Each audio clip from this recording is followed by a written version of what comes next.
Assalamualaikum warahmatullahi wabarakatuh. Perkenalkan, nama saya Iba Afriyati Malacopo, kelas B Manajemen. Nomor stambuk mahasiswa 18.023.61.201.050. Mata kuliah Akuntansi Manajemen. Dosen Erniati Caronge. Baiklah, saya akan menjelaskan materi tentang pengambilan keputusan penanaman modal. Langsung saja, macam dan jenis investasi, yaitu yang pertama, investasi deposito. Investasi deposito adalah suatu produk deposito yang hampir sama dengan produk tabungan. Yang membedakannya di sini adalah dalam melakukan deposito tidak bisa diambil dalam waktu kapan saja sesuai keinginan, kecuali apabila uang tersebut sudah menginap di bank selama jangka waktu tertentu. Yang kedua, yaitu investasi saham. Investasi saham ialah kepemilikan atas sebuah perusahaan tersebut. Yang ketiga, investasi emas merupakan barang berharga yang paling diterima di seluruh dunia setelah mata uang asing dari negara-negara. Yang berikut, investasi properti. Investasi properti ialah investasi dalam bentuk tanah atau rumah. Yang berikut, investasi obligasi. Investasi obligasi ialah surat hutang yang diterbitkan oleh pemerintah maupun perusahaan, baik untuk menambah modal perusahaan maupun membiayai suatu proyek pemerintah.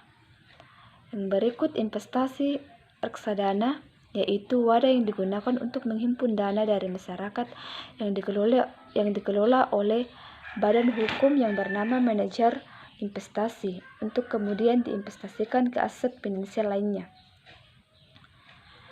Yang berikut, investasi menabung.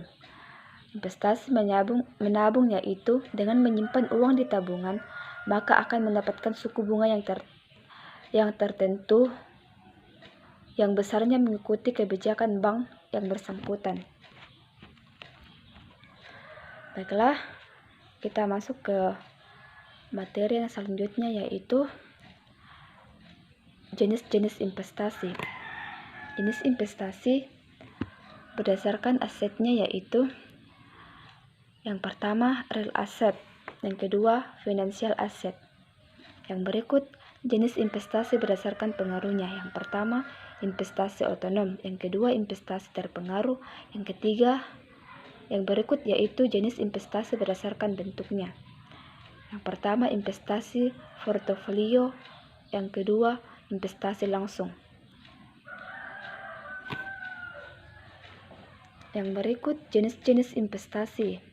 Yang pertama, investasi deposito,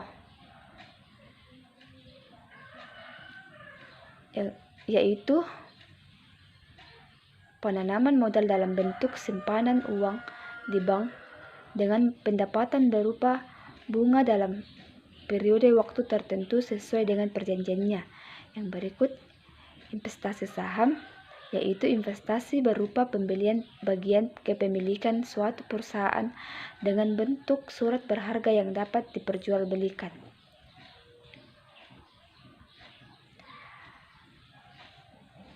Yang berikut, metode dan cara penilaian keputusan investasi. Yang pertama, metode feedback, yaitu jika arus kas bersih di masa datang sama setiap tahun, maka untuk mencari periode feedback menjadi lebih mudah dengan membagi investasi neto dengan arus kas bersih setiap bulan. Yang kedua, metode net present value, yaitu arus kas bersih yang diterima dari suatu investasi adalah selisih atas nilai sekarang atau PV. Arus kas bersih atau di mana cost of capital sebagai diskon ratenya. Dengan investasi bersih atau nilai sekarang net investment. Baiklah, kita masuk ke contoh soal atau contoh kasus di mana PT Mandiri melakukan investasi di bidang stasiun pengisian bahan bakar umum atau SPBU senilai Rp 5 miliar, di mana sejumlah Rp 1 miliar merupakan modal kerja. Umur ekonomis 5 tahun dan disusutkan dengan metode garis lurus tanpa sisa. Pengembalian tingkat bunga yang diinginkan atau cost of capital adalah 20%. Perkiraan laba sesudah pajak atau IT selama 5 tahun masing-masing adalah sebagai berikut. 950 juta, 1,100 juta, 1,250 juta, 1,400 juta, dan 1,650 juta. Pertanyaan yang pertama, buat tabel cash flow selama umur ekonomis. Yang kedua, hitung berapa PP, NVF, IRR, dan PI.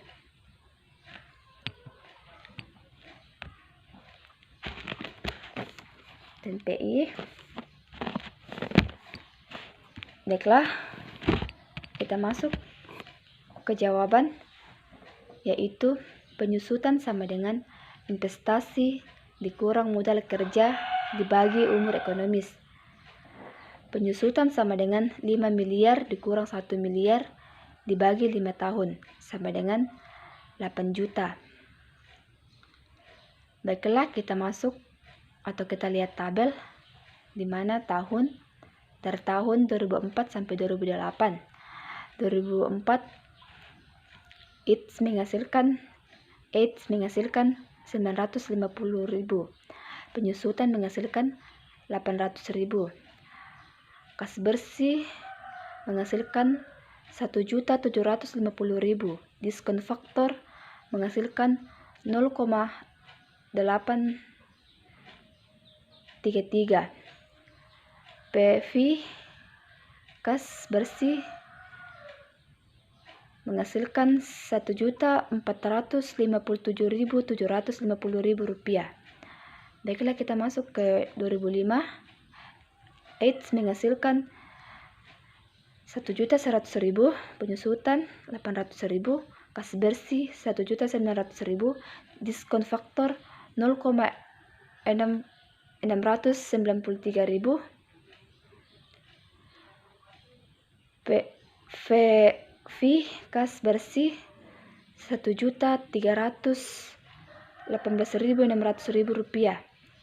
2006 AIDS menghasilkan 1.250.000 rupiah, penyusutan 800.000 rupiah, kas bersih 2.050.000 rupiah, diskon 0,579, VV kas bersih 1.186.950.000 rupiah. 2007 AIDS menghasilkan 1.400.000, penyusutan 800.000, kas bersih 2.200.000, diskon 0,482, PV kas bersih menghasilkan 1.060.000 rupiah 400. 2008 AIDS menghasilkan 1.650.000 rupiah, penyusutan 800.000 rupiah, kas bersih 2.450.000 rupiah, diskon 0,402.000 rupiah, PF kas bersih menghasilkan 984.900.000 rupiah. Jadi jumlah present value kas bersih adalah 60.086.000 rupiah.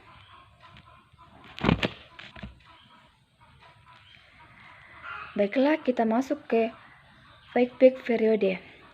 Metode payback periode atau PP merupakan teknik penilaian terhadap jangka waktu pengambilan investasi suatu proyek atau usaha. Perhitungan ini dapat dilihat dari perhitungan kas bersih yang diperoleh setiap tahun. Nilai kas bersih merupakan penjumlahan laba setelah pajak tambah dengan penyusutan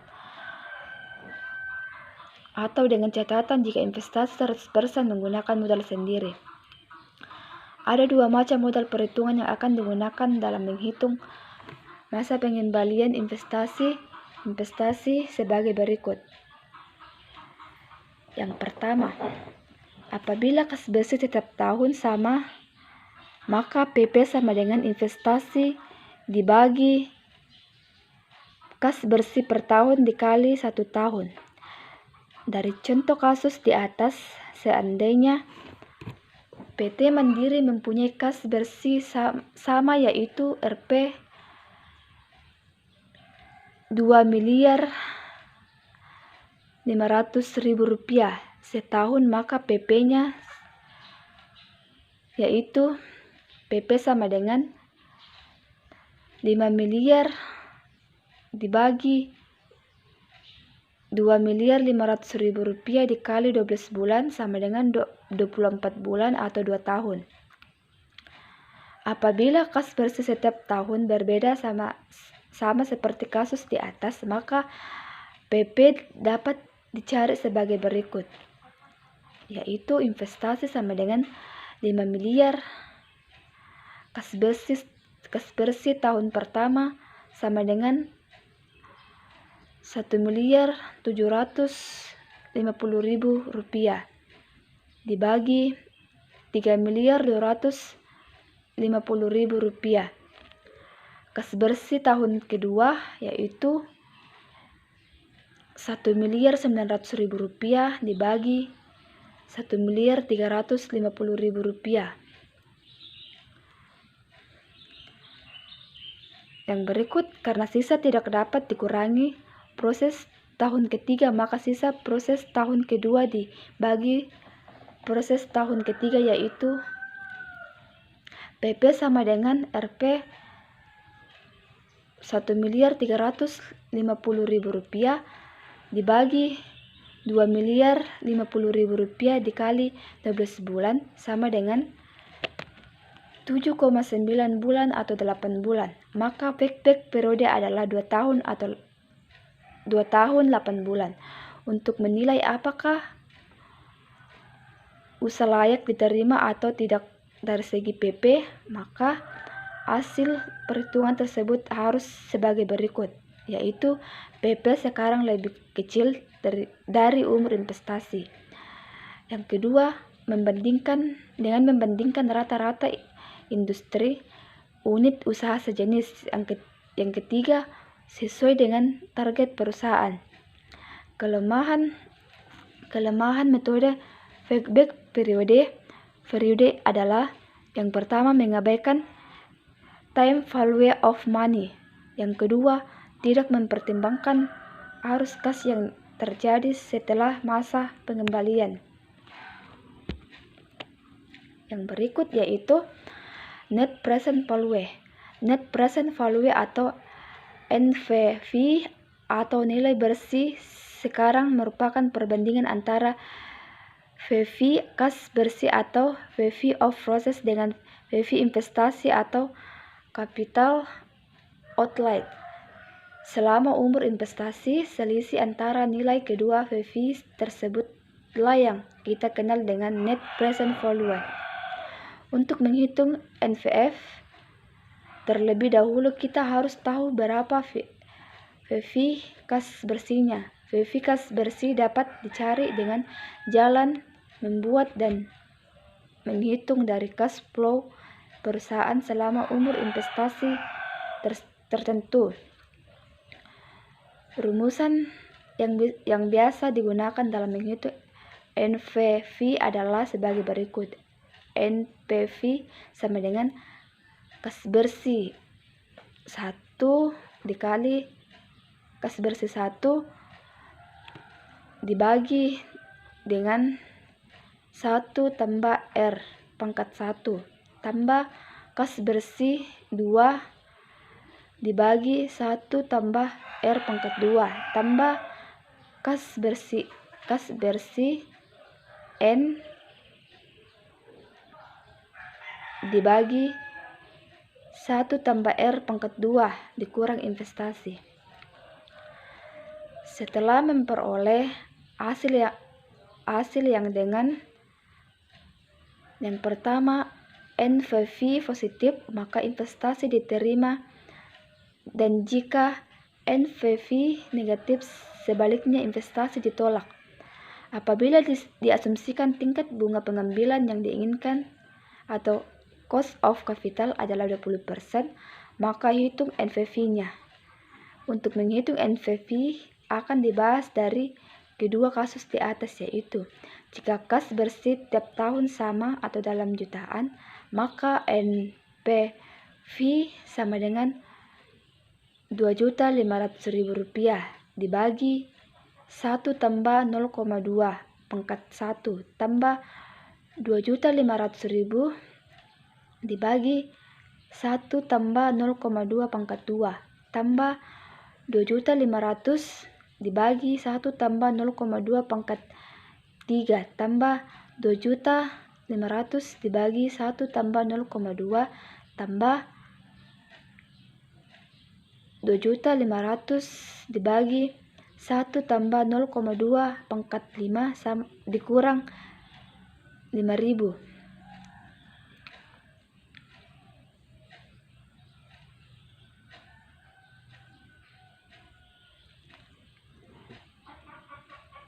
NPV sama dengan Rp7.475.000 dikurang 5 miliar sama dengan Rp2.475.000. Yang berikut yaitu jika perhitungan dengan tabel sebagai berikut, maka perhitungan NPV dalam kas bersih sama per tahun atau dalam ribuan.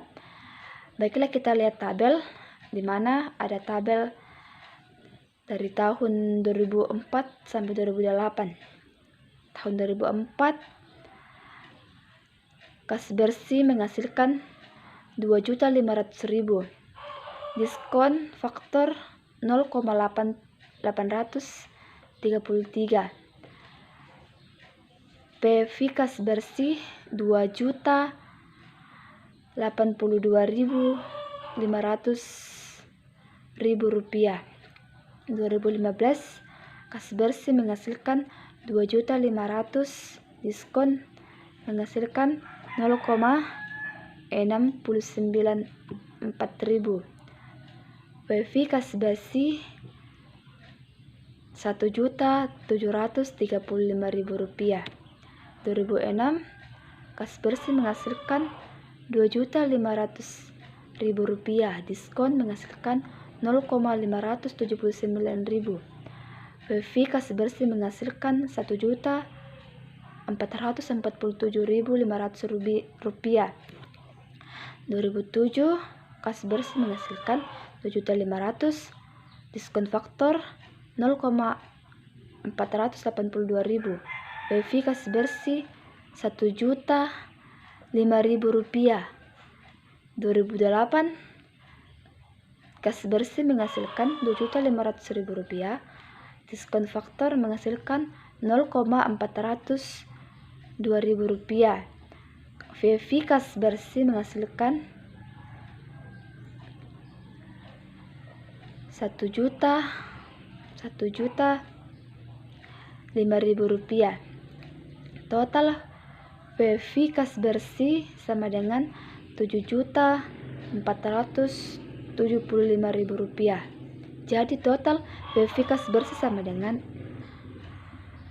Rp7.475.000. Total PV investasi sama dengan 5 miliar. NPV sama dengan Rp2.475.000.